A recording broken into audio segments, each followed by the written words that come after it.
5 seconds. 4 seconds. You're only allowed to mute yourself and 3 you're going to seconds. sing.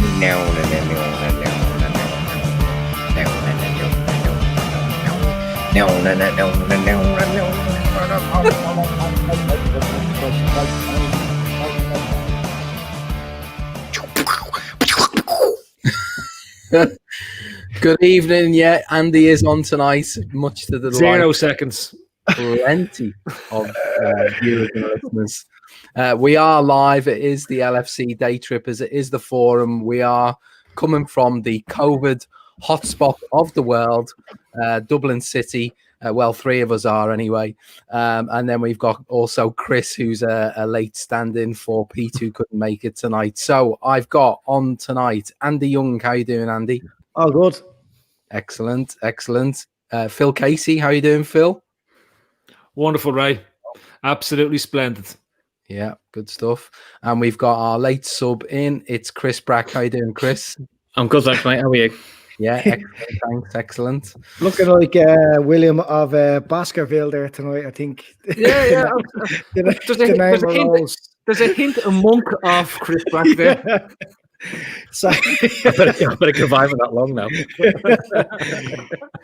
yeah, Chris was. It's a trip. Chris found my lookalike there about 4 weeks ago. I totally forgot about it. And he come on saying, was I still speaking to him? And then I just looked at him and said, oh, he has the look at the name of Rose about him there tonight. So,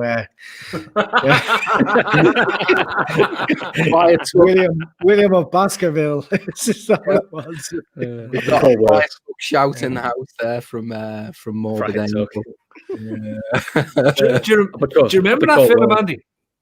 Not a lot. Do you remember your man who was? Do you remember he was knocking? Remember one of them was knocking it off to your woman who was living in the Oak. It's the one scene. I remember.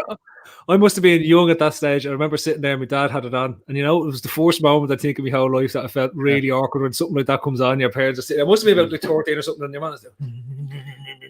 And I'm sitting there. Yeah. Look, we won't go far too that we won't go too far down that path. We haven't got Milo on this week.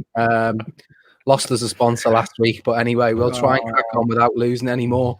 Right, so we've got 4 subjects. Before we get into the 4 subjects, 4 topics tonight for the forum, just wants the hot take off Andy. Andy's our man for hot takes. FA Cup draw tonight. We draw United. Phil's storming off in disgust. But all I'm going to ask you, Andy, are you excited now? Back-to-back games against United, we can actually make a show of them 2 weeks in a row.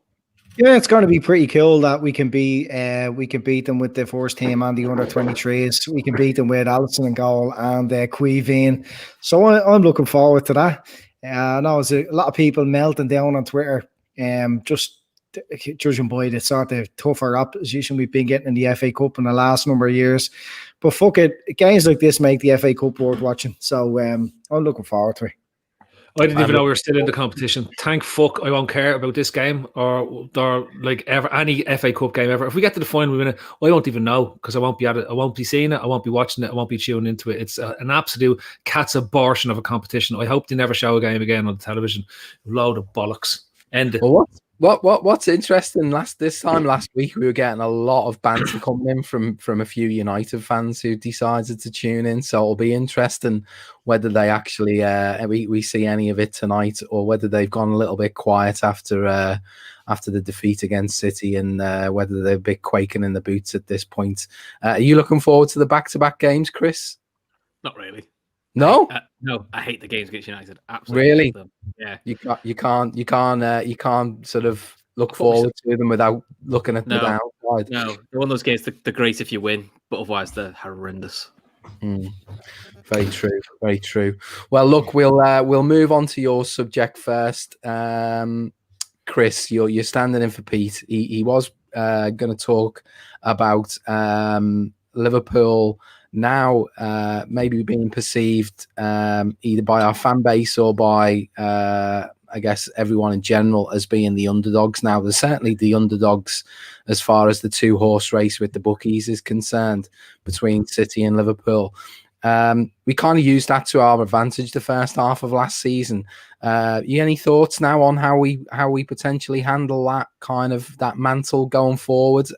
We are kind of, I guess, up against it in some respects now. Yeah, I think so. Yeah, I mean, Klopp tends to use being an underdog to his advantage. He likes that from his Dortmund days and his early Liverpool days. He liked being the underdog, as he used to say, bring people down to his level. I think the perception that we're underdogs, especially online, you can see it, and I think that's more driven by probably the last month of results. And I will probably say a lot of the injuries we've had recently are starting to catch up us a little bit. Playing too many players out of position, probably too many of our bigger name players a little bit out of form. And I think everyone still has, despite the fact that was winning it last year, still has the fear of,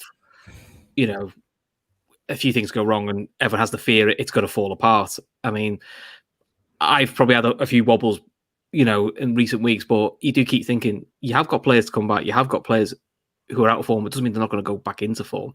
And so that's for Liverpool. I do think these bigger games, while they can be a bit nerve-wracking, it tends to bring the best out of Liverpool. The bigger games, actually, to me, are less of a worry. I'd actually be more worried about Burnley and West Ham than I would be about, say, playing Tottenham away.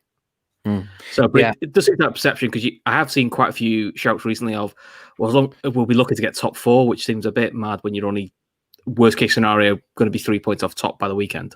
Well, we might be talking about that in a month's time, Chris. You never know. It's a strange old season, isn't it? I mean, what's been your thoughts on City over the last sort of week and a half, 2 weeks? I mean, they do look like they're starting to click up a gear or two, don't they? They do, yeah. I mean, the fixtures have helped them. I mean, if they win the next game, it'll be the first. I think it's only the second time in 18 months they've won 3 games in a row. So, I mean, not many teams have won 3 games in a row this year. So, I think the worry people have around City is their fixture lists are quite comfortable, I would say, for the next 6 games.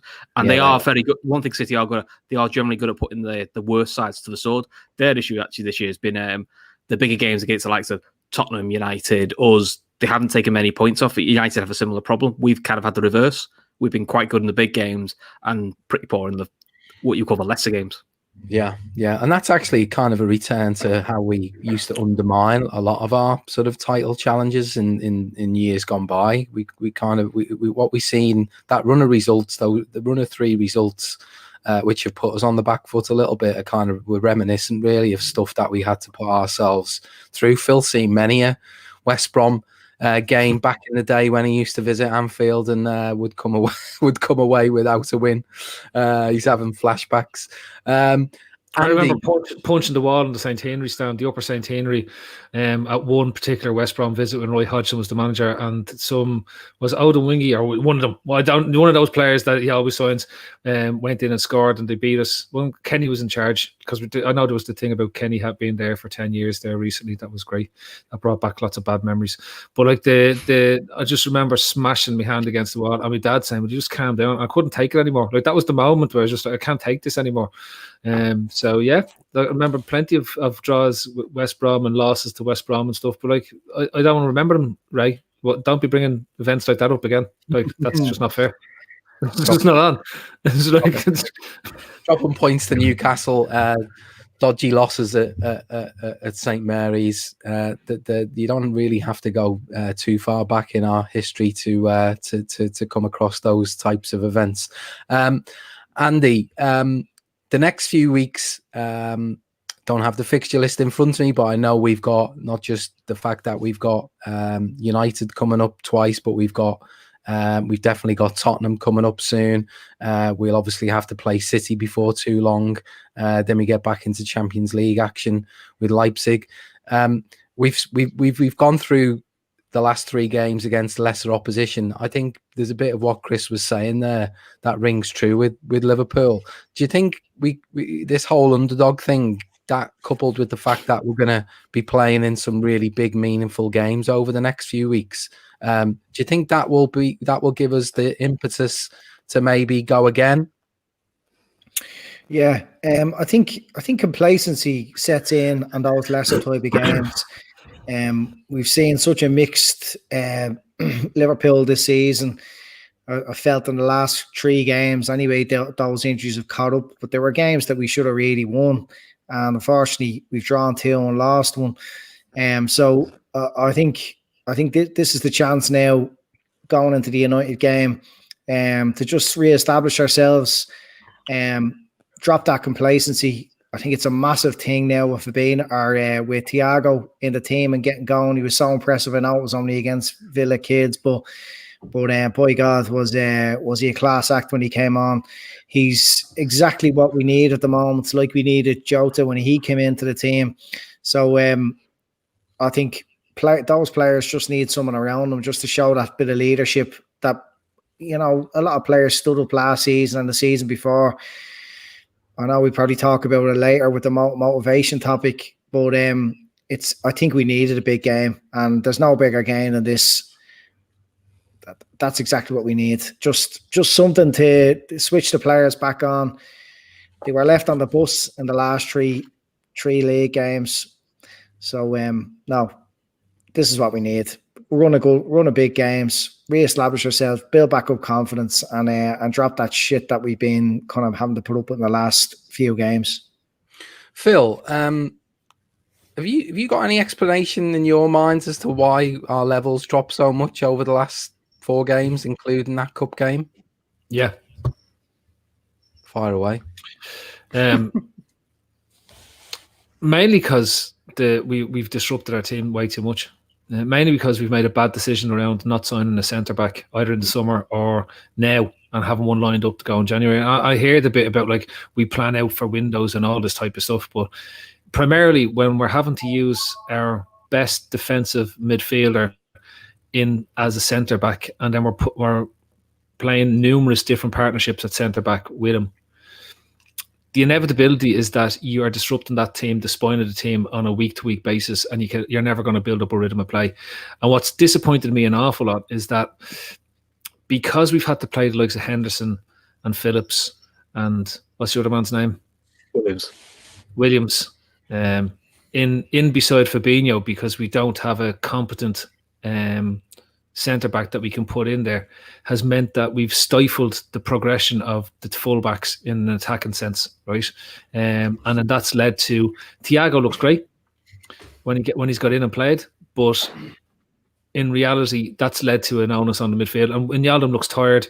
I think, people I've seen today, people can't wait till Kaiser comes back. They'll be waiting. And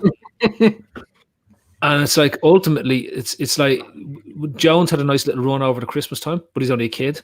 So I'm hoping to see Shaqiri. I think Shaqiri and THIAGO can provide an onus to driving the team onwards from where they're being stifled creatively at the moment. I never want to see Oxlade-Chamberlain on the pitch again. He's shit, and it's like I think it's time now to realise that if we aren't going to have Fabinho in the centre midfield, we've got a creation problem, because our team gets too stretched, right? The whole thing gets too stretched with Matip alongside him. Matip drags him up because he's a natural centre back, and that's not to say that Fabinho is an issue here. I just think in terms of leading a defensive line, there's a difference between a natural centre back who can bring a defensive line up, and a guy who's doing a really good job playing in there as an auxiliary centre back. So for me, I think that's what's driving the problem. There's been too many changes, Ray, in our back four.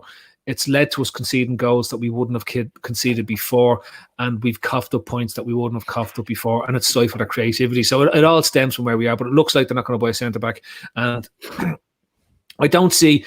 I'm very disappointed, because they should have seen the impact in not having an adequate centre-back cover at Man City led on to their performance across last season. And I think they're gambling a wee bit that we can soldier through this and hopefully get somebody back on a regular basis until the end of the season. But it's a massive, massive gamble. And it's almost like they're prepared to see what they can do, but it's not really the onus is to retain the league title at the moment, which sadly, which I just feel is just is something that, in a way, I know we're going to get on to motivation and stuff like that. I just think it's all feeding into one big pot at the moment.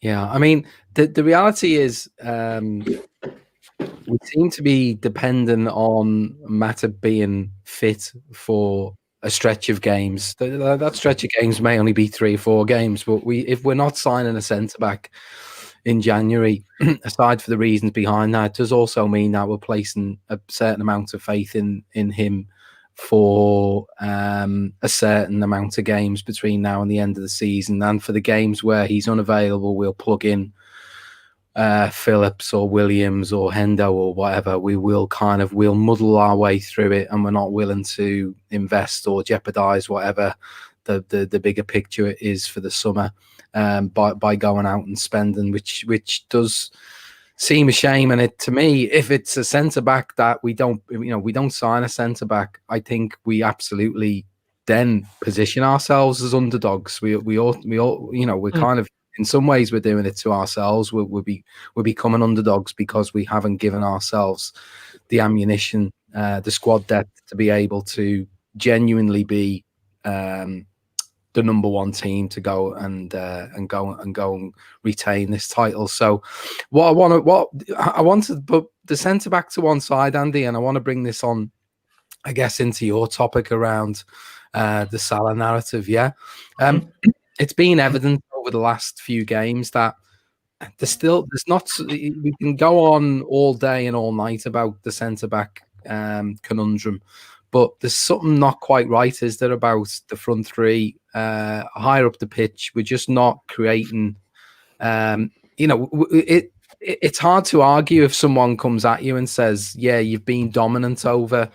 Let's just take 3 league games. You've been dominant, but have you really been working goalkeepers? Have you really been working Fraser Foster, for example, who came in at the 11th hour? We haven't been working the goal. Yeah, okay. The Newcastle goalkeeper makes quite a number of saves. I don't think we work the West Brom goalkeeper awfully much. And Salah's obviously a big part of that front three.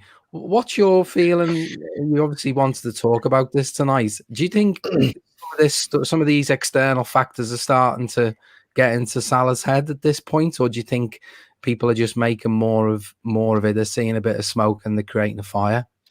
Yeah, I think it's about creating a fire from a bit of smoke. So, look, I think Liverpool as a unit, things just aren't right at the moment. Whether it's just the hangover from last season, the kind of with COVID, a lot of players not performing. Like, Trent is coming under a lot of criticism that he's not as creative as he was.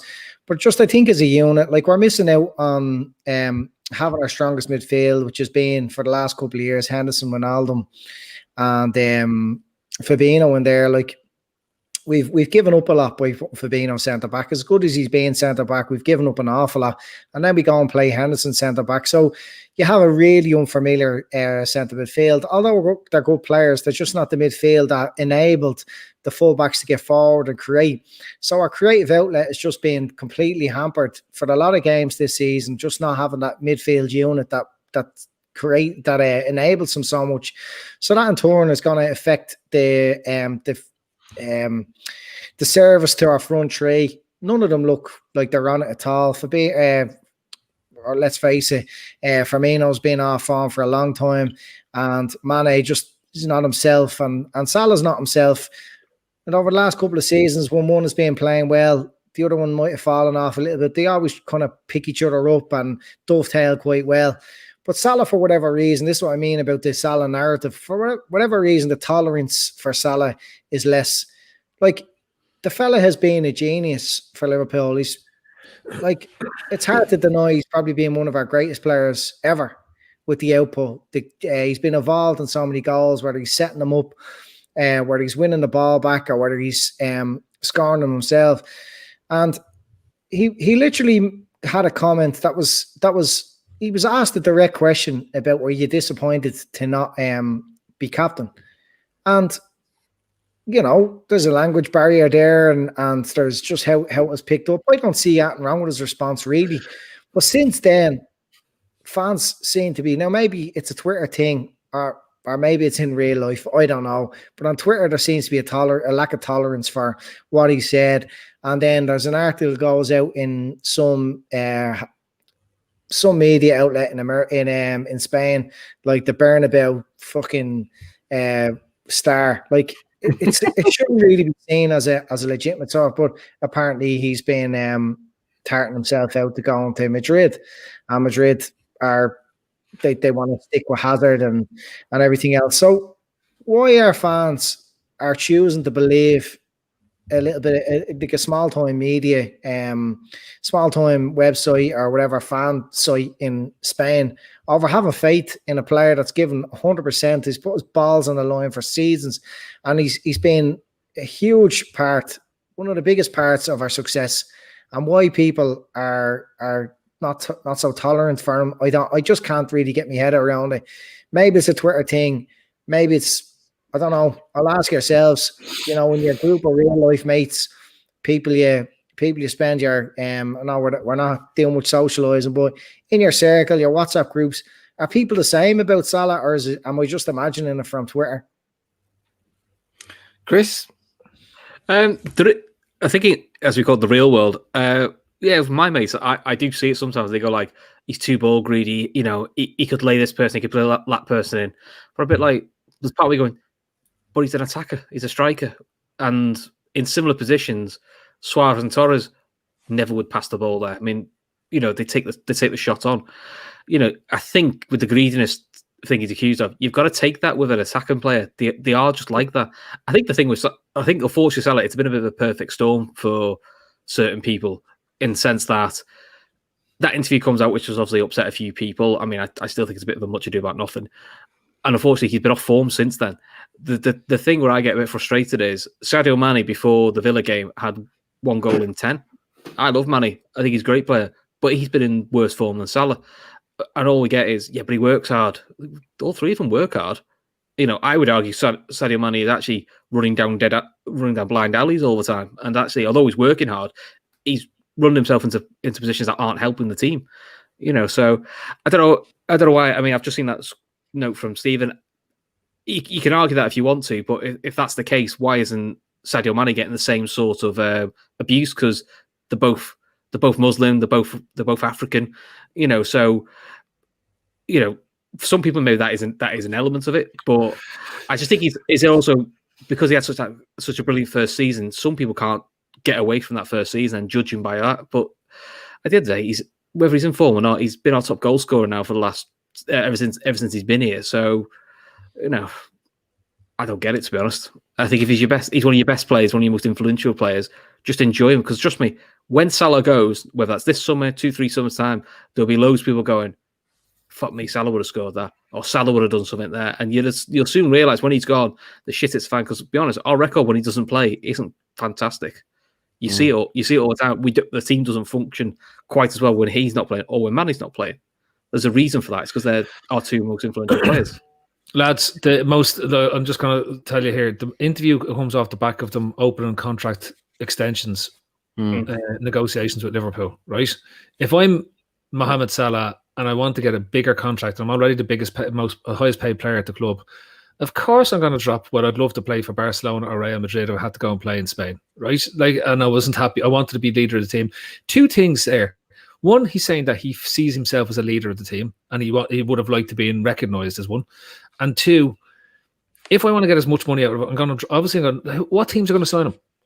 There's only 3 teams potentially going to sign him. 2 can't afford to sign him next summer because they've no money, which is Real Madrid and Barcelona. So it really only leaves Paris Saint-Germain. And I don't see Salah going to Paris Saint-Germain because it's no test, right? Why would he go there? So then maybe you're looking then at Bayern Munich. Bayern Munich aren't going to spend 160, 170, 180 million, whatever it is that's going to take to sell him if we're going to sell him.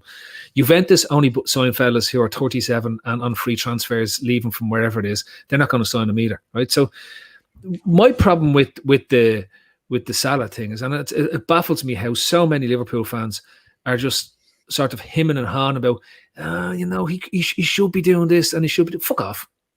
He's got 400 million goals for us since he signed, right? He's only played 27 games. He has more goals and assists than any other Liverpool player has ever done in his whole life, right? In the whole history of the club. He's won a Champions League, he's won a league title, and he's also been runners-up in another Champions League and come runners-up in the league.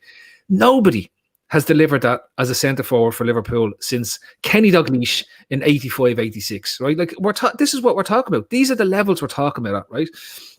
So to keep going on with this, it's absolute bollocks. Like if somebody said to me, and I saw you dropped it up there, Andy, there's a bit of racism or Islamophobia in there, it wouldn't actually surprise me, because it's easy to criticise the foreign lad, because if his name was Morris Kane, right, or Morris Stephen, they're saying this is the greatest player. Liverpool have to do everything to keep him, extend his contract for 400 years, give him 90 million, €100 a week. It doesn't make a difference. We're talking about a bloke that has played his socks off for this club, rarely ever injured. I think the only injury I can remember him picking up was that one in the Champions League final, the one that we finished runners up in. Ever since then, he's continually playing his arse off for us. He's always fit. He's always ready to go. And if he has a downturn of form, why does that surprise you? 700 games in a row. Like, why does that surprise you? It's eventually fellas are going to have dips in forms. The difference between a dip in form that Salah has, and I'll just have to look at the fixtures there. I see he scored at the weekend, which is great to see, and I see Mane got 2 as well, which is also great to see, because that's what they needed from those friendly matches. Is to score. Strikers need to score goals. That's how they get form. That's how they get the stuff back. And all of a sudden, he's going to start doing it. But I come back to the basic thing around this, right? When we have a fully functioning midfield that's able to push up and move with the front three, and we have our 2 fullbacks overlapping at pace, that's when Salah's at his most dangerous, because it's not at this moment in time, because those lads are so far deep and so far off them, they have 3 or 4 defenders continue being able to double team on whoever has the ball, and that's where it breaks down. And he's still doing mad, amazing stuff off the back of it. People just need to really cop on when it comes to Salah, and just enjoy him for every minute he plays for Liverpool Football Club. He is by far the greatest footballer that we've had at this football club, without a thing. I honestly, I don't get the slavish devotion to Firmino in comparison to what it's like for Salah. Like how there can be Firmino fan clubs out there when the fella is literally falling off a cliff when it comes to form is just beyond me. But yet we'll rubbish Salah, who scores 20 plus goals every single season for us without fail. Can I just jump in on the racism, Islamophobe narrative? I think that exists in the British media. They see Salah as a cheat, and they don't tolerate players who go down when they're supposed to go down, unless they're English. And I think TalkSport and Sky and all those shithead clickbait type of, they like to create a story outside of the actual game. They're driving this reaction on Twitter, and I think Tony Kelly is dead right. He is adored by the fans. I think within the circle of, to want of a better word, real fans, real supporters, he is adored by the Liverpool fans. I mean, there's, the songs, the fucking the support he gets, the moments he's given us. I honestly think it's the Twitter fan, or those fans kind of looking from the outside, or opposition fans who are buying into these narratives that are being created by the media. I think that's where the Islamophobe or racism stuff starts and ends. I don't think that's amongst the Liverpool fans. I think I'll give you another slightly different take on this, though, and it's just from a fan's perspective. And anyone can jump in and let me know if they kind of relate to this. But we've this history of our top players eventually, in recent times, our top players eventually moving on. We've all got burnt to various degrees, particularly by the likes of Suarez and Torres.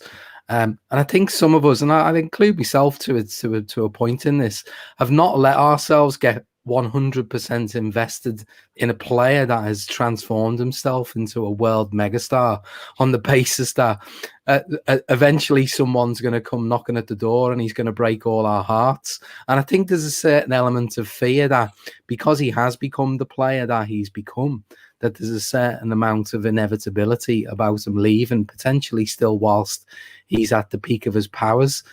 I mean, can you relate to that at all, Andy? Yeah, look, I kind of fell out of love with the whole idea that players were somehow loyal to us, or somehow one of us when Torres left, and before that as well when Fowler sadly left. Like, we have to just accept that it is their job, it is their profession. while they're there and while they're wearing a shirt, you want to see them giving 100%. But all good things come to an end. Salah's going to leave eventually. Mane's going to leave eventually. Virgil's going to leave. Alisson, all these players who we talk about as ours, and we embrace them like they are one of us. They all leave eventually, and for whatever reason, whether it's family, personal reasons, a new challenge, we have to accept that they eventually do leave. Sometimes players leave for a bigger challenge. At the moment, there is no bigger challenge than Liverpool. We're competing in the Champions League. We're favourites to win the Premier League. So the circumstances are a lot different. If Salah does want to leave, or Wijnaldum now, who's looks like he's going to leave, we have to just accept that. We're going to be ready to replace these players with equally as good players, or we're going to bring in a player that Klopp's going to transform into the next Salah or the next Mane. He's done that over and over again. I mean, who would have expected Robertson to turn out to be the best left full in the whole fucking wide world when he signed? I did. I said it. You are a football man, Phil. So I just think American football. I just think look, I'll keep going back to the fake world there is Twitter. It's not real. These people are not real. It's all hot takes and it's all just reactionary stuff. But there is this thing where we do have to stop imagining that they're that just because they want a new challenge, or just because they make a little comment that maybe hints that they want away, that they're being disloyal or they're being traitors. It's not the case. Look, come Sunday or come the weekend, we could be jumping around all over the place when Salah scores a couple of goals against the Manx and wins it for us. And that's how fickle football is. 1 week they're talking about the bastard who wants out of here and fuck him and all. We may take the money and run. We'll get him. We'll get them. Just embrace it. And as Chris says, enjoy Salah while he's here. Enjoy them all while they're here. Enjoy Klopp while he's here. Andy, can I just say, too far ahead. Rajiv Kumar there and Chris are having a row over what's a legend and what isn't a legend, right? So, and I just want to jump in because it's annoying me, right? Because Rajiv just says you have to be 10 years to be a legend. Lucas Leiva was at the club for 10 years and he was shit for 10 years, right? He's not a legend. He's never going to be a legend. In 20 years' time, the only thing to remember is remember that fella that ran in porridge in midfield for years? Like that's what you remember. Igor Biscan, he was at the club for about 10 years. He's not a legend. He's a cult hero. They're cult heroes. Whereas Salah is a legend. Salah came into the club with a wrecked reputation in England and people looking at what are Liverpool doing signing this guy for 31 million or whatever it was that we spent from. And not only did he blow the league wide sky high, he takes Liverpool to literally the top of where we could be and put us as a destination club. The question we're having here is now, where could he go to? We are a destination. This is not like it was before. The only clubs, as I go back to, the only three clubs that could potentially look to sign him are Paris Saint-Germain, City, and potentially Real Madrid, because they get government funding every year because they'll just say they're using it for COVID injections or something like that. So and then they'll get 500 million to keep them going. But like this is what we're talking about. But after that, right? All this bollocksology is that this fella is literally a footballing Liverpool icon and legend, because when we look back in 10 to 15 years, we're going to remember this as the Salah years. That's what we're going to remember. We're going to think of the goal he scored against Chelsea, the rocket that comes off his foot that goes into the top corner. We're going to think of the night against Roma at home in Anfield in the first year that we go to the Champions League final, and he cuts inside and he pins one into the top corner against Alisson, who we regard as the best goalkeeper in the world at the moment. You're going to think of that goal last year on our way to the league title, the trademark goal, the goal that for me was, right, that's it, we're going to be league champions. Alisson gets the ball against United that we have coming up, picks it out at the end of the game, plays that pass through to him, he gets onto it, and it is the quintessential Salah goal. It's almost a replica of his first goal he scores when we go against Arsenal. Ping right the way through, and in he goes, and away we go. And that at that moment we knew we had the league total silo. The guy is a legend, and he always will be a legend. And if he wants to leave, so be it, because he's delivered what we want him to be, and we've delivered what we craved as fans over and over again. He is a legend, and I agree. He's 100% a legend. 100%. He's delivered a hell of a lot more than what anyone. If anyone would have told you in the days after Salah signed for Liverpool, what he would have achieved at this point, they would have absolutely laughed in your face. Liverpool fans, opposition fans, fans of every nature would have laughed in your face if you would have told them in the days after he'd signed for Liverpool what he was about to embark on.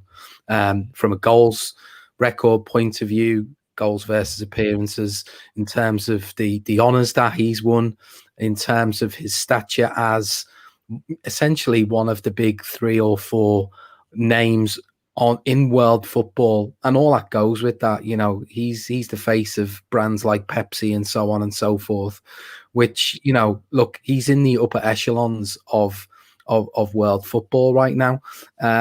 So anyone who tries to argue that you know, all of a sudden he's turned to shit because, okay, he might have been a little bit greedy, chose the wrong option over the last 2 or 3 weeks, really is absolutely living in the moment rather than living in the bigger world that we've been seeing over the last few years. Right, he's gonna have played about 200 games for Liverpool by the time he leaves. Some people need to look back and see some of the other legends who played less games than that. Might surprise you. Yeah. Go back to Andy's point about, you know, enjoying why he's here and, you know, people getting burns. I think this has led to the whole conversation now of, well, who's better, Salah or Mane? This is the other debate now is, who do you want, Salah or Mane? You know, who's the better player? I don't know why you can't just say you like both. You know, that's the other thing. Because everyone's so burnt now. Everyone's like, we could probably keep one, but which one are we going to keep? And I think sometimes a fan base, you've got to change that mindset a little bit of, listen, if it was left to me, thank God it's not, I'd be quite happy for Salah and Mane just to stay and become like our Robin and Ribery and look to upgrade the guy in the middle. That would be, if he asked me, that's what I would do. I'd be looking for a Firmino upgrade, and I'd keep Salah and Mane. Then you still got Jota in there as well to help keep them on the toes. I mean, that's probably the other thing we're missing is Jota. I think actually kept all the front three on the toes a little bit, and actually probably brought them up a level again, which is probably what they needed. Which is something that sadly Divock isn't doing, and so at the moment Minamino isn't doing that enough for them. So I mean, always debate about which one's going to go. If you left it to me, I'd get rid of the guy in the middle and see if I could upgrade on him. You know, it's not to disparage him, but for me, if you had to pick them, I would say Salah and Mane are far more crucial to us. Of course, 100%. I think that Firmino's time is up in terms of being a guaranteed first choice. And if we're going to look, you see people mention Haaland, you see people mention Mbappe, and one for left field for me is Pablo Dybala. Both of them for me, I could see them fitting in because they aren't ring-fenced centre forwards. Haaland is an absolute monster of a goal scorer, right? But he's your classic thunderfuck of a number 9. Like, he basically just runs around smashing defenders up and being in there. He's more of a superstar Harry Kane than this multifunctional brilliant footballer like Kylian Mbappe. Like, when I think of him, he's more, what's your man's name at Benzema. Haaland is more on the Benzema mold than, say, Mbappe, who can do a bit of everything. And he can play across the front three, he can play wide, he can play through the centre, and that to me is how you upgrade the Firmino position. But if you go look at Dybala, for me, is that if you want to go for a pure improvement of the Firmino type, where he's not really a natural goal scorer, but he's more a creative midfielder playing as your focal point in your striker, and then Dybala will be the fellow I'd go in. How old is Dybala? He's 25 or 26. Okay, he's a nice age, and he's had COVID 3 times. So. Yeah. The other thing is, though, when we talk about this like squad rebuild, everyone assumes Klopp's going to go stick with 4-3-3. Not necessarily. I mean, when he was at Dortmund, it was a 4-2-3 wire and play it off Lewandowski with a lot of pace behind him. That's because of the players he had. We've played 4-3-3 because we had Mane, Salah, and Firmino. So you play to what you have and play to their strengths. But if he's going to upgrade or wants to do a version 2 team, doesn't necessarily mean he's going to play the same system. You may find a couple of players will go, well, that doesn't work in a 4-3-3, and you may find we just move away from it. Yeah, and that's how you evolve. It takes less pressure off the fullback. Then that could be a way we go. The idea of Haaland coming to Liverpool excites me more than Mbappe. I just don't want this superstar celebrity type of football. I mean, it's very telling that he's went to Paris Saint-Germain for so many years. And I think Haaland, the career trajectory he's on, Liverpool would be perfect. I think he could come to Liverpool and spend years and become a legend under everybody's definition. I know people have their different understandings of what a legend is, and that's fair enough. But Haaland for me, his work rate, everything, it'd be fucking brilliant. What it'll help, something like that will help counter. I'm sure Klopp's been, listening to all the fans. He's been on Twitter. He probably knows that the narrative's out there that we've been found out. So something like Haaland coming in and mixing it up and maybe changing a system, Chris. Maybe he is listening. Maybe he is listening to some of the fans out there. Would be a nice problem to have, wouldn't it? Oh, who do we pick, Mbappe or Haaland? Would be a nice problem saying that's our debate for the summer. Yeah, exactly. And I'm sure Grizz would revel in those types of scenarios as the summer progressed.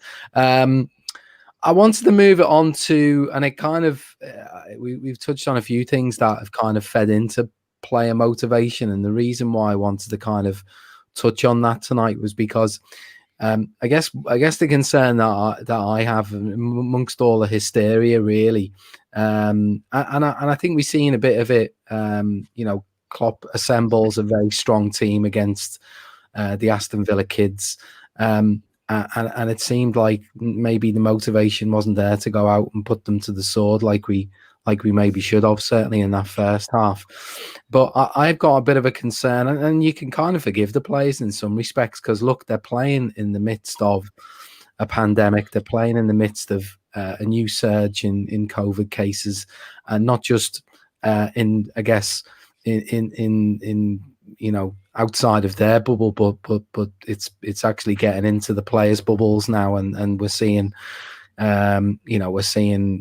outbreaks in various camps, and it just does concern me, really, I guess, over the next few weeks, and it'll feed into Phil's topic to finish things off. Really, it does start to concern me that if we get to a position over the next 6 games where City have got a fairly easy, handy run of games, and they may drop some points here and there, but if we do find ourselves with a patched up team week in, week out, no new centre back being signed, picking up more injuries potentially, and then all of a sudden finding ourselves maybe 8-10 points behind Manchester City, like where necessarily is the motivation for these players to go again? We've seen how difficult it is for teams to defend the Premier League title, and I think player motivation, and I say you can forgive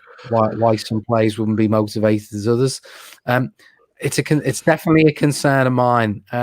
Chris, would you be concerned that the spirit may be broken over the next few weeks because of a culmination of factors? Hopefully not. The only time I've had a slight concern was probably the Southampton game. It did feel a little bit like we were feeling sorry for ourselves.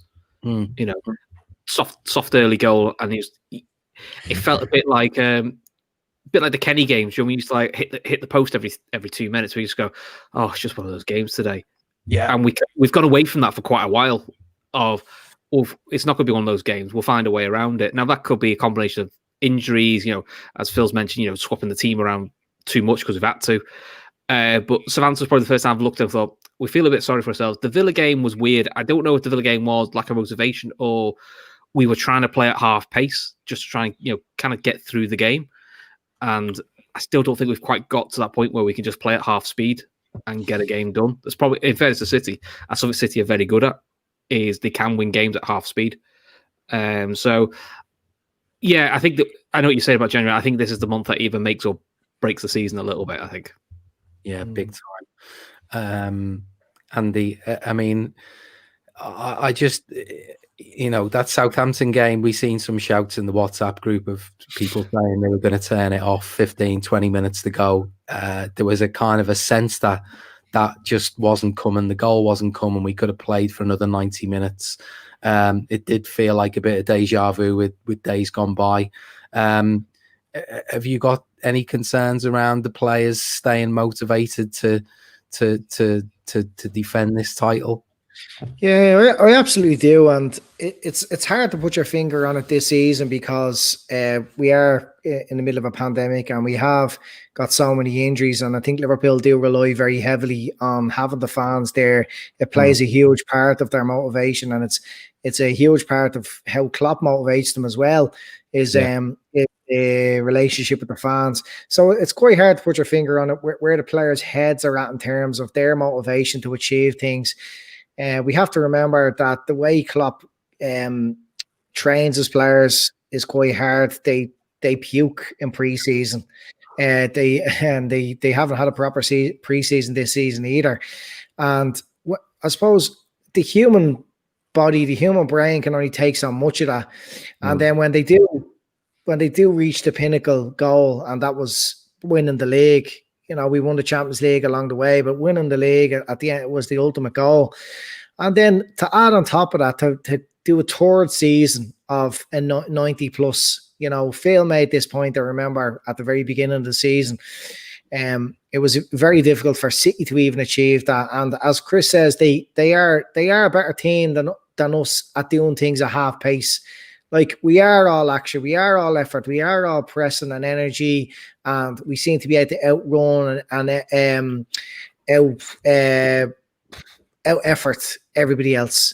And that's because of Klopp's motivation and methods. But the downfall is when you do achieve your targets, it's probably time to freshen up the squad and get rid of players who don't quite have that anymore, and bring in players who are hungrier that you can instill into them. So it's quite difficult. It's one of Klopp's strengths and it's one of Klopp's weaknesses, I suppose.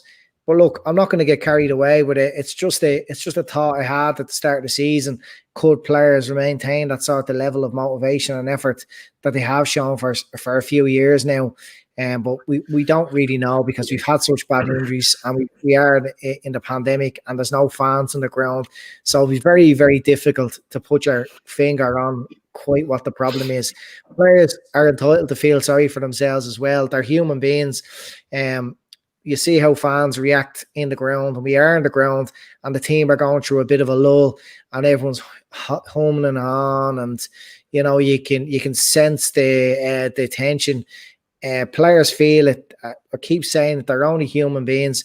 We won't really know. We won't really know until everything's back to kind of normal. But look, all's not lost. Maybe it is a case where we need someone to maybe go a little bit ahead and wake the players up. I said it earlier on, going into a massive game like this against the Manx, who are making serious ground, who haven't had the injuries we've had, and who are somehow or another, they've just appeared on top of the league. They can go top tomorrow, Wednesday, whatever it is, all by themselves. I mean, this is the motivation we need now. That's the team talk for Klopp straight away. Yeah. All right, lads, look, actually bad league games. It's time now to click back into the mold where we feel like we're better than everyone else. We feel we can give more than everyone else. We feel like we can give more than we even believe ourselves. And look, well, we won't know. We won't know, but I don't know. I'm the biggest fucking super fan there is, and I am concerned. I will admit I am concerned. Phil, are you seeing cracks at the moment? I mean, it's. I just think it's a pair, isn't it? A tough old slog at the moment for everyone. Right, like you got to remember, Klopp is an energy vampire, right? He feeds off energy, right? And with the lack of energy in the stadium, his powers are dwindling, and the whole team are energy vampires, and there's just no energy left. Like the fact that fans have gone out of the stadium again, you can see that it clearly affects them. Like they feed off negative energy, off positive energy, but they feed off energy. And with these empty, dull, soulless, lifeless stadiums, there isn't that buzz, there isn't that rah, to get them up and going. Like, if you think of that Southampton game, that's the equivalent to when we played Villa last year away from home, and we were 1-0 down with 5 minutes to go, and we come back and win 2-1. You cannot underestimate a team that's built and designed from the very start to arouse the passion of its own fans and to piss off the other fans. The first thing that Klopp did after a fucking 0-0 draw, whatever it was, against West Brom, he went down and reconnected that team with the fans. And from then on, the whole thing has been driven along hand in hand. When the team's energies were low, it fed off the fans. When the fans' energy was low, it fed off the team, and we went hand in hand. The team is missing half its batteries. It's like literally, what it is now is the team is, at this moment of time, it's a team that's running on, the Kodak batteries you get in deals. Right, they're not the energy. They're not the proper energy. I've never used so many batteries in my life as I have over the last few weeks with those Kodak deal batteries. They're not. See, right, they're these ones, right? These ones here, right? Those ones there. That's what the team is running on at the moment. Kodak batteries, right? But in reality, they need to get something quality like these Daewoo superstars, right? That's what the fans bring Daewoo superstars back in instead of these Kodak. Like, there's 400 batteries in this packet, and they only last the same length of time as 2 normal Duracell ones. So this team is lacking the Duracell energy to keep itself going at the moment. We need to get that bunny back. We need Mighty Red back in the stand. I'm wondering, right? Could they get one of the get Keita, because he's fucking useless. You may as well just dress him up in the Mighty Red suit, right, and get him to get his crutches out and just hobble up and down the pitch, just to give the team a sense that there's fans there or something there for them to feed off of. Like, the one bonus I was thinking about going into this game was at least we had 2,000 fans in the stadium for this United game, and now we have none, right? And that benefits United. United are negative energy vampires. They feed off no energy. They're basically just bizarre weirdos who've done well because the fans have been taken out of the stadiums, and that's where they work and they realise. But for us, all we need to do is get the lads back in, get something back in. I don't know, just do like what Nick were doing last night in the American football, have like slime zones and stuff. Just do something different to get an energy buzz into that stadium and keep it going like it was when we had them there. So for me, it's all about trying to figure out a way to just get through on the deals batteries. And once one of the supermarkets is open, we can go and get proper Duracell batteries and get this team going again, because it really is, for me, that's where the motivation comes. And I think you can even see it in Klopp. His animation is just not there, because there's nothing to feed him. There's nothing to buzz him at the moment.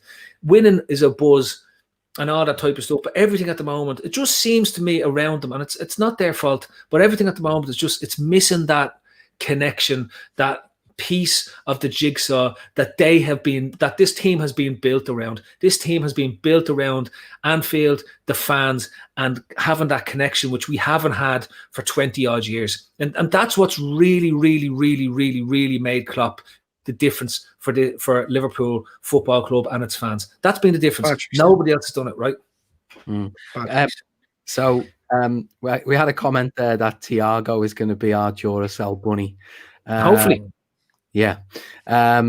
Chris, he's probably the one player who you would say, look, he hasn't been with us. He hasn't gone through those.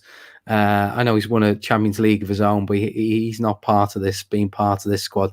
He's had a really bad run of his start at Liverpool.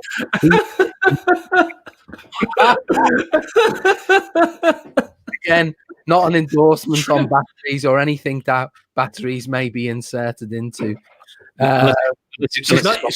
She's not using the Kodak ones. That's what we know for certain. They wouldn't last 5 minutes. I'd say she's a pluggy in.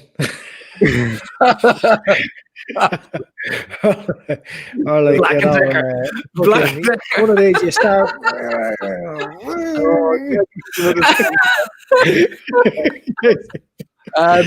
Chris, THIAGO, is he potentially the game changer that we need just when we're starting to maybe look a little bit kind of leggy and sorry for ourselves? Is he the one who's going to make the difference in these upcoming few games?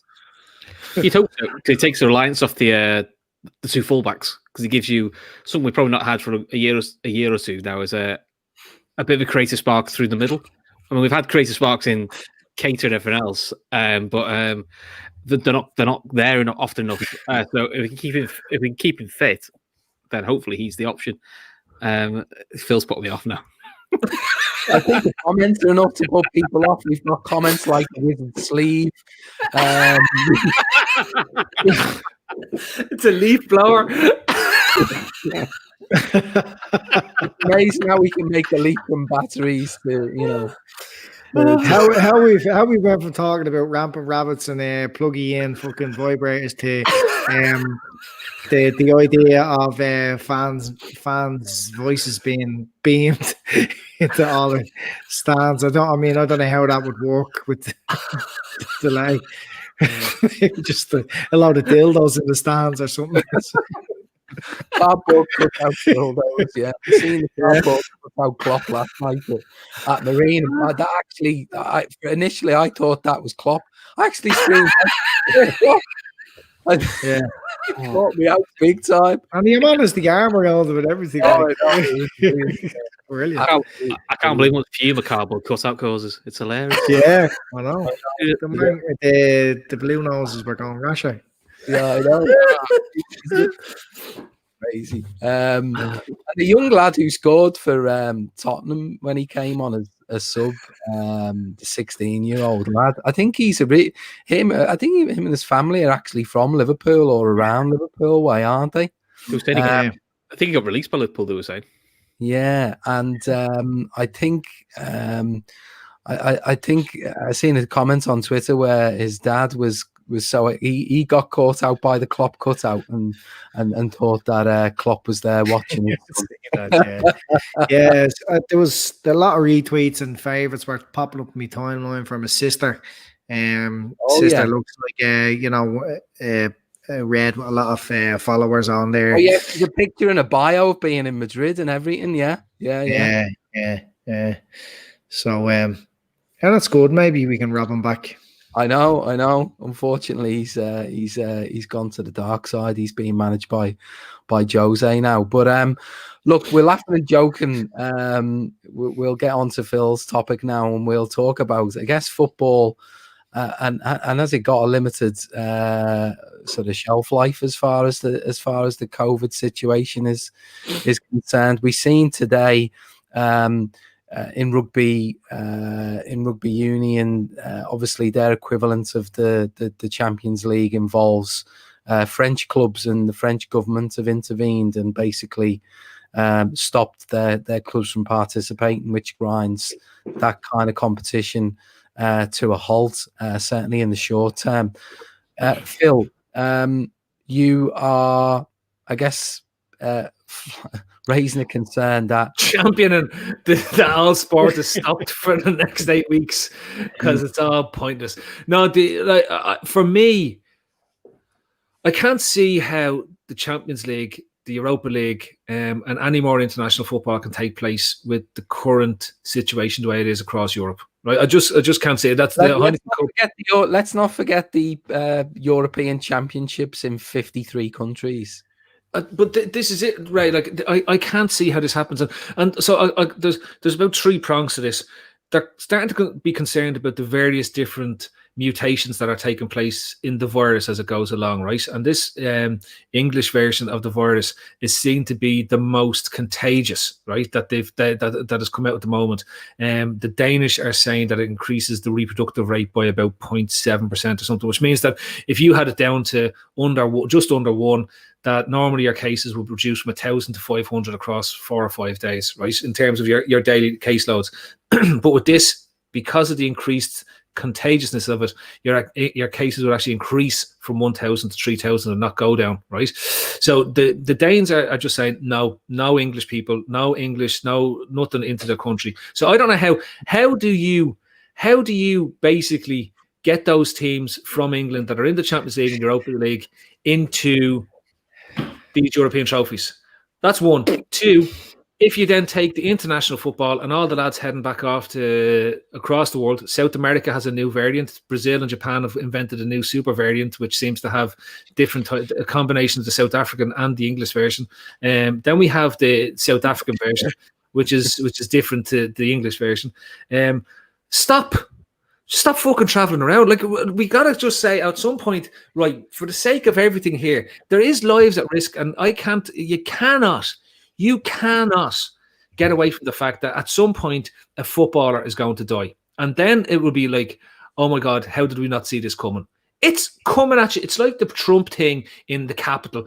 He was arranging a rally for people to storm the Senate, and all of a sudden we didn't see this happen. It's inevitable that this is going to happen, right? It's just inevitable that a footballer is going to have an undiagnosed underlying condition, and he's going to end up in a serious position, right? And I just can't. I think it's almost like we are waiting for something to happen before it happens. And this has been the reaction of most European governments, that they're waiting for something to happen before they'll do something about it, right? And that is where you're wrong. You have to, if you want to win, you have to be proactive in terms of what goes on with the treatment and the way you carry out with this virus. And I'm looking at England. England is in such a bad position at the moment. I know we were talking about that. Ireland have the most cases in Europe, but if you look at our caseload, that's going to drop radically over the next couple of days, because just the numbers of tests that are going on and the positivity levels that are coming out of the number of tests. But I come back to it and say, until the countries get a handle on this, you can only keep to domestic football, right? You really can only keep football domestic, and then or else you have to change the way it's being carried out, and you have to vaccinate all the football teams. And fuck knows, can you imagine the uproar that's going to be in the press if suddenly they decide to go on a vaccination program to vaccinate all the all the teams that are in Europe, to vaccinate all the players that are in there, ahead of frontline staff, at-risk people, older people, and everyone that's waiting around for a vaccine, so they can just go out and enjoy a football match with their mates, and go to a football match, or go to a pub, or go to a restaurant, or go up to Phoenix Park for a bit of dogging, whatever they want to do. They just can't do any of that stuff anymore. All right? So, like, I just can't see how we can continue to play football in a worse position than we were 12 months ago. And at this moment in time, Europe is in a worse position than it was 12 months ago. Andy, our resident medical expert. Yeah, look, I would have agreed with Phil going back a few months. I thought, like, the notion of travelling teams was just ridiculous. That European football needed to be binned off, international football needed to be binned off. It was pointless. Just keep it within the nation, and it was totally necessary. But look, we're hopefully at the final hurdle here. Vaccinations are there now, and they're happening.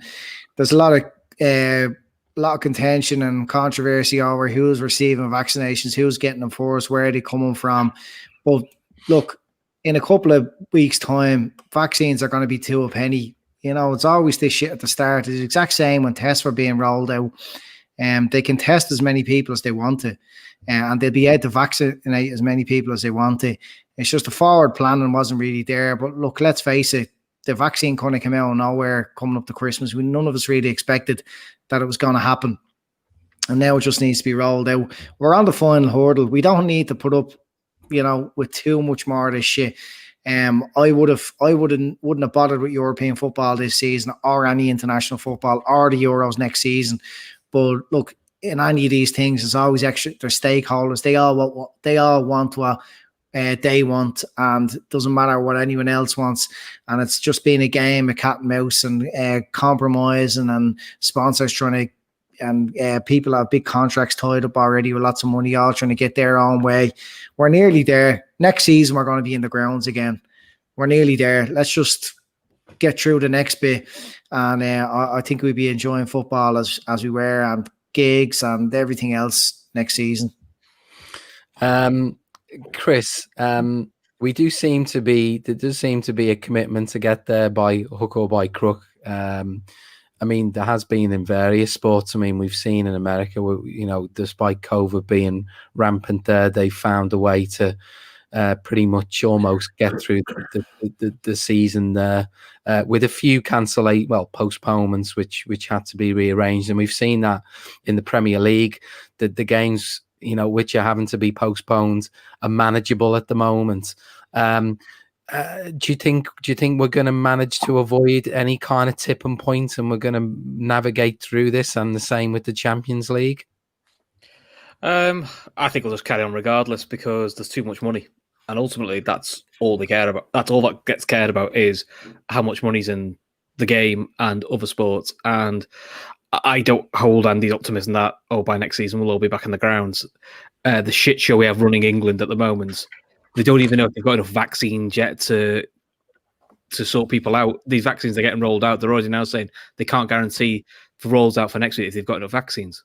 It's the same person, I'm trying to stay a bit politer, who for ages were saying Christmas will be fine. 5 days of Christmas, sound. A couple of days before Christmas, oh shit, yeah, it's 1 day because it might get a bit worse, and it's gone 10 times worse. And then I was talking about, although we're in a mini lockdown, probably by next week it'll be you're only going to be allowed out your house once a week. So in England it's not going well at all, and it's a shit show. It's a pure shit show. I was organising it, so I have absolutely no faith that they'll get a vaccine sorted, and we all know what will happen. I mean, Phil's talking about all the footballers getting it. That's the least of your problems. Trust me, every PM and all that every celebrity will all have this vaccine before frontline workers, and it's just the way it's going to go. I mean, you think it's bad in men's football. I follow women's football. It's fucking horrendous. Every week we've had 4 games, 5 games cancelled. They would talk about for the Women's FA Cup, they'll draw lots to see who goes through. Could you imagine doing that now in the men's league? Going, oh, don't worry, lads, we'll draw lots. You go through. You won't get away with it. And resolve it. And to put the women into context, Liverpool would have lost their captain for a year now because she helps run a care home, and she's put her career on hold to run her care home in Nottingham to look after people. I just at the moment, I'm very cynical with what's going on here, and I just don't see it getting organised. Me personally, what I would do, I think they need to make the Champions League and the Europa League a bit like it was last year, a tournament at the end of the season, and actually where there would have been Champions League games, that's where you put the domestic games in. Get the season done by April. Yeah, completely agree with you. Can I just comment on the shit show that's been in the UK about their poor leadership, their poor decision making when it's come to the COVID management. So it all fell at the wrong time because of Brexit, and I think there was a huge amount of covering up and denial that it was there.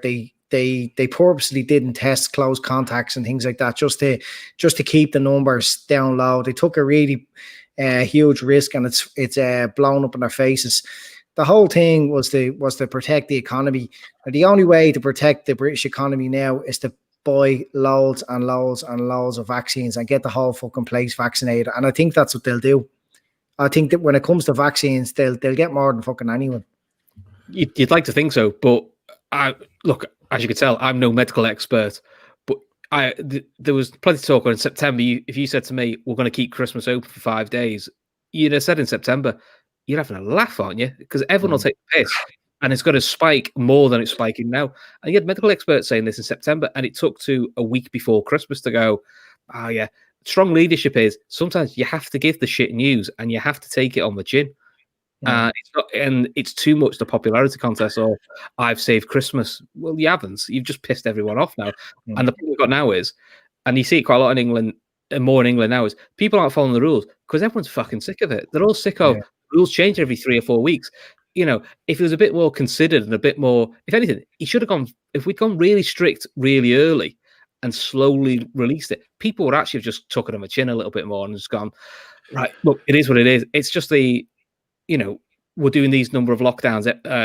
Everyone's in tier 3, everyone's in tier 2, and within 2 days, the whole country's in tier 4. You're like, what in 2 days you couldn't always that. I know things develop quickly, but some of this was just.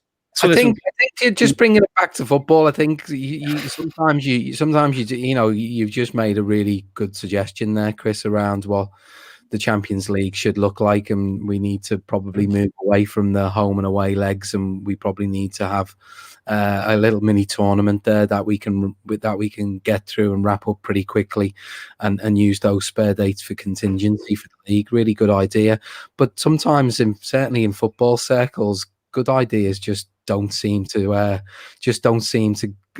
grow any legs. I mean, I couldn't get my head around this weekend why in the FA Cup third round, that games that were drawn after 90 minutes necessitated putting the players through an extra 30 minutes of extra time. It just was an absolute brain dead situation. I mean, there was just nothing to be gained by it. There was no fans in the stadium. There was no, there was no replays to give the other side, if it's an underdog, the side for a big pay. None of the logic why you would have extra time was really there. Why those games weren't just going straight to penalties and you were getting the potential to pick up extra injuries, at the start of January was just beyond me. It's all self-interest. Ultimately, whether we like it or not, football signed the deal with TV. So TV rules, and TV have got football over a barrel now, which is, we've got every club's got its rebate hanging over their heads now. And now we took fans back out of the stadium. So the product they're selling isn't as good. So now TV have got the rule of going, well, we're calling the shots now. So we want to show everything at times that suit us, that get us the most viewers. And we want to be able to show the extra half an hour, and we want to show the penalties, because as far as they're concerned, it's more eyes on it. And that's been the problem with the fixtures, with different competitions. It's there's no compromise, because everyone's got to sort their own self-interest out. And we saw that last year with the League Cup, why that was a disaster for Liverpool a little bit. And we're seeing it this year with the fixtures. As soon as the Premier League's over, we've got loads of midweek Premier League games now as well. Rather than trying to condense it all into a Saturday, Sunday weekend, we've got them spread from Friday to Monday. Steve Nicol, I've been loving Steve Nicol's comments, by the way. It was good to have the likes of Steve Nicol, or we haven't seen Arsene Wenger in for a while, but Steve Nicol is shouting null and void. It's been quite funny, hasn't it, Andy, how the null and voiders were out in force when we were running away with the league, but we've seen very little of it in recent weeks, even though we're in a much worse position now than we were back then. Yeah, that's it. Yeah, I don't know. It's going to be some fun if it is null and void. I think if things do keep getting worse and the Manx get a lead, or whether it's City or the red side, and then the null and void fun starts again. Look, we'd be doing the same, I think, if it was us last season. Do you think people feel? Can I just say the difference here with this season is that last season, when this started kicking off, we played almost 75% of the league games at the point when the virus really struck England in terms of what's there. And there is a rule that if less than 75% of the games aren't played, if less than 75% of the games are played, then the end of it is that it's just null and void. So that there is they can then choose a champion based on points per game or points for whatever it is that they want to do it on, and that's the way it'll be decided. And if that is the case, I honestly think, right, I hate the FA Cup and I hate the League. Well, I don't hate the League Cup. I actually love the League Cup, which is bizarre, but I hate the FA Cup, right? I just think in this year of all years, with everything that's going on, there was no need to play. There was absolutely no need to have Premier League teams who are playing literally every 3 days in league matches to play it. There was none. There was a shortened pre-season, the whole lot, and then you're throwing this cup competition in that nobody wants to play in. They've had to rearrange Fulham and playing against Spurs, I think it is, instead of Villa playing Spurs, or whoever it is that meant to rearrange it. It just doesn't make any sense. And the TV viewership, I think the amount of money you get for the FA Cup, it's irrelevant for the Premier League clubs. It's completely irrelevant. It makes no difference to the bottom line, and it's not going to cover up any holes they get from not completing the Premier League season. For me, Chris, I couldn't agree more with the idea that you basically park the Champions League and the Europa League now. You've been off the European Championships. Everyone hates international football. The only people who care about international football are Rochdale Athletic supporters, so they can bring their Union Jacks and be part of something that's not Rochdale Athletic, right? The only people, nobody else cares about it. Like, even the Italian fans don't turn up to the semi-finals.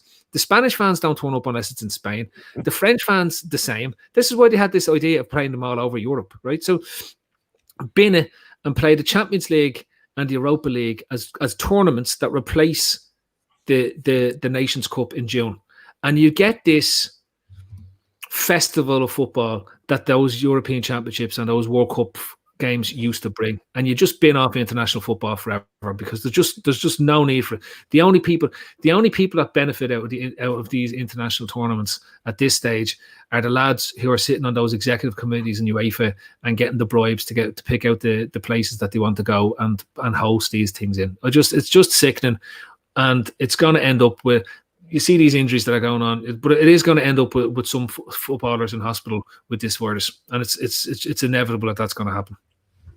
We just seem to have seen very little in terms of people sitting down, don't we, and thinking about different ideas, to deal with the circumstances that we've got, different ideas. So, for example, what would have been so bad for the FA Cup, for example, to go ahead this season without Premier League teams? And for one season, we would have been able to see a lower league team. Okay, it might have been a championship team, but see a team name go on the cup. We could have done something a little bit different, and and it could have freed up, obviously, dates in the calendar for Premier League teams to not have such a congested fixture list.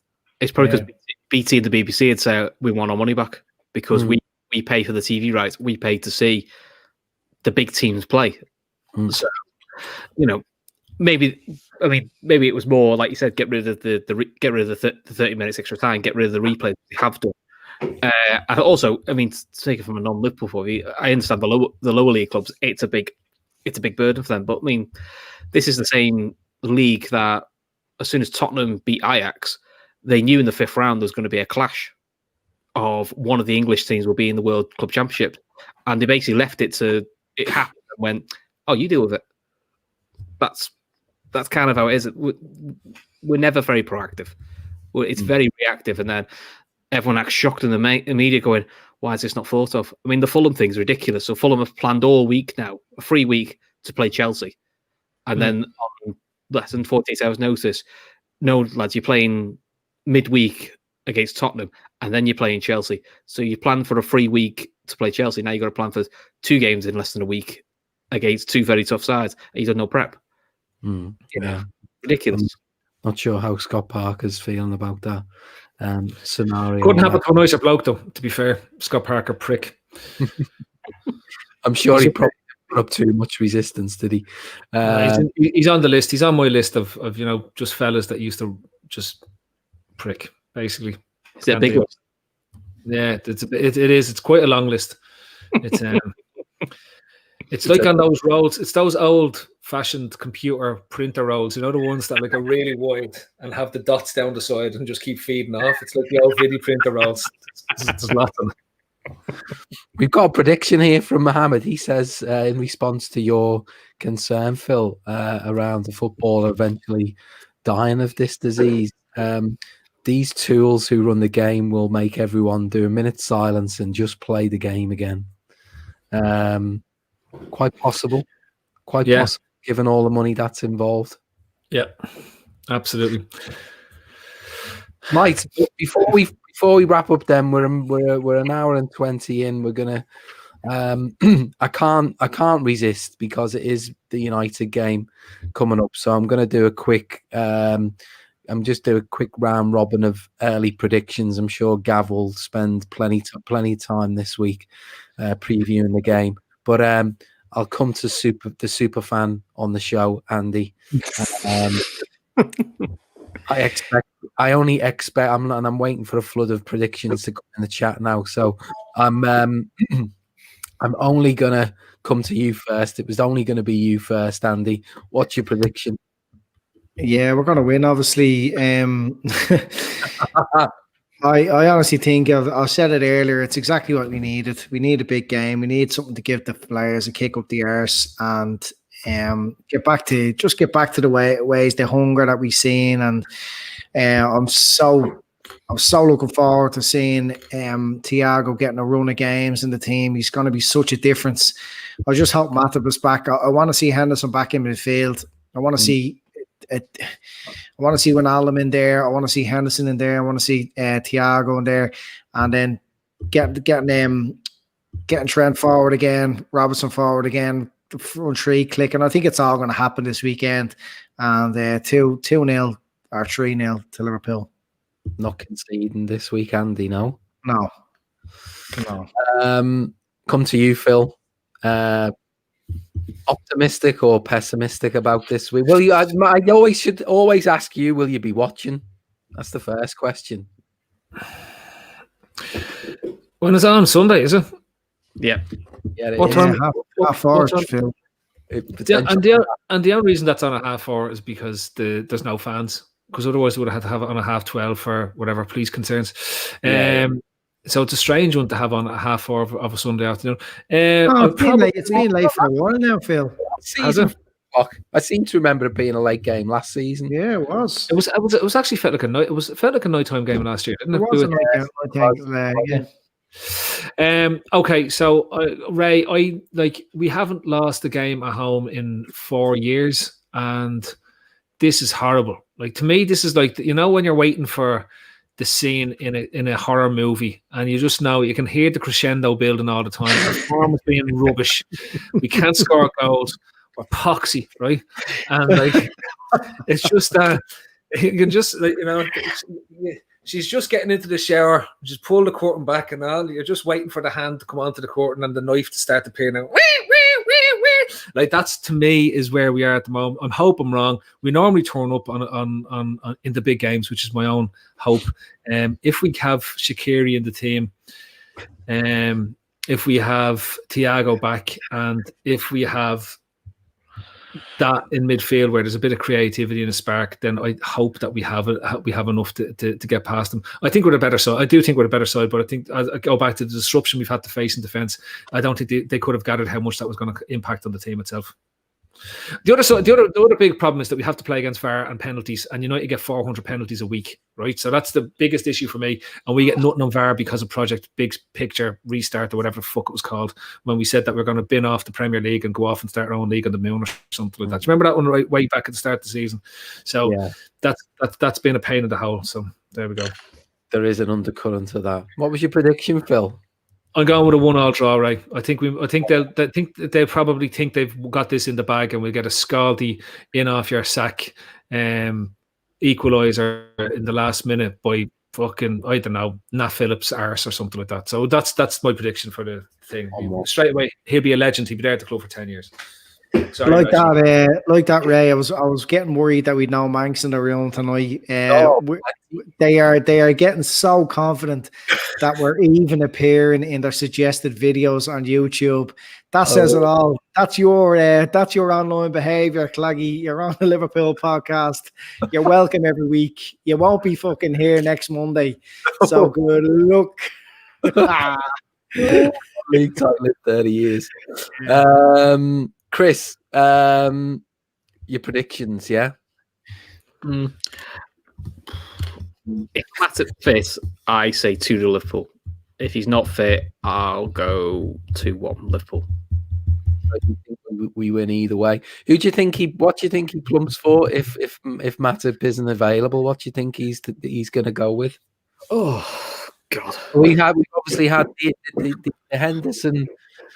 The impact of losing Henderson in the midfield. Then we see, Reece Williams with not it wasn't a great look for the goal. There was another comedy moment that was replayed on Twitter as well in the game. So the knives are certainly poised for Reece Williams if he were to make an error or two. And personally, I think Nat Phillips is probably the absolute last resort. It would be my view against United. Who do you think he plumped for? I think he goes for Nat Phillips for his aerial presence. Really? Because they're both slow. Reece Williams and Phillips are slow, but Phillips at least gives you some sort of physical presence for set pieces, which United are good at. I don't want to see Henderson at centre back. I just don't think it. I think it takes too much away from the midfield. I know he's not been in the best of form, but I think that's what you saw in the Southampton game around THIAGO. There's no legs around him. I do wonder if he might switch up the system a bit and maybe go something like 4-2-3-1, just so he could throw Shaqiri in. Just so he could have a front three and a Shaqiri in, just for something a bit different. And Shaqiri, when he's fit, I mean, he's a bit like Keita. When he's fit, the 3 games of the season he is, he's normally quite good against United. And he gives us that bit of a creative spark. So maybe do you try something like a Henderson and THIAGO, or Henderson, Wijnaldum 2, which then protects the weakness at centre back, and then have Shaqiri as a bit of a rogue, and let him pop up what he wants to do. He does make the front 4 a bit more fluid, and it does give us something a bit different, which we haven't had for a while. Yeah, of course, he obviously got those goals against United a couple of seasons back, so he has got some recent form there. And his cameo against Aston Villa has brought up a lot of I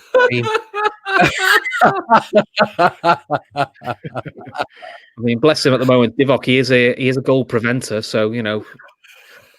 Mohammed is on fire there with that comment. He really is.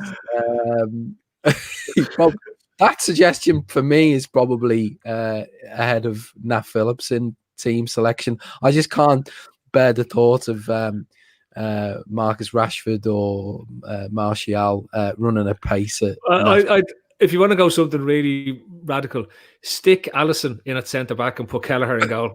Like honestly. Pace. Another assist. I mean, now we see that we'll see a lot of the replays of that second goal throughout the week. There's already one circulating this evening. We'll see plenty of that. My own personal view, I think we'll win, and I think this is the perfect game for us to really kind of bounce back. I think we'll win it comfortably. I think United will come with a misfounded confidence. I think there's been signs of it in their last couple of games that they're cruising for a handy defeat, and I think we'll be the ones who inflict it. I think it'll be a 3-1 win, but 3-1 will probably look kind on United at the end of it. So I'm predicting a 3-1 win, and I think we'll also knock them out of the FA Cup as well, by hook or by crook. So look, we'll wrap it up. Has to say the batteries have got the most comments all night. Who would have thought Phil producing his Kodak deals batteries would have been would have prompted so much chat? But we'll come armed with our Duracell batteries next week to dissect the United league game. We'll look forward. Well, Phil won't look forward to any kind of FA Cup game, but we'll try and pick out 4 subjects next week, 4 topics. Thanks to Chris for standing in for Pete this week. Good to chat with you, Chris. No worries, mate. Thanks for having me. Yeah, good stuff. Thanks, Superfan Andy. Expect to see you buoyant next Monday. Yeah, definitely. And Phil, hopefully we'll roll tide, Ray. Roll tide. Okay. Oh yeah, of course. It's the college football playoff tonight. Completely forgot. For those who are interested in American football, Who's playing in that? Alabama. It's Alabama against Ohio State. Ohio. So it's Justin Fields against the Alabama Tide. So How do they play? Is it not colleges? No. Yes. Yeah. So the college is called Ohio State. Alabama. Ohio State University. Yeah, they're the universities in there. Okay, fair enough. So look forward to that one. So we will speak to you next Monday with the next edition of the Forum. Good evening.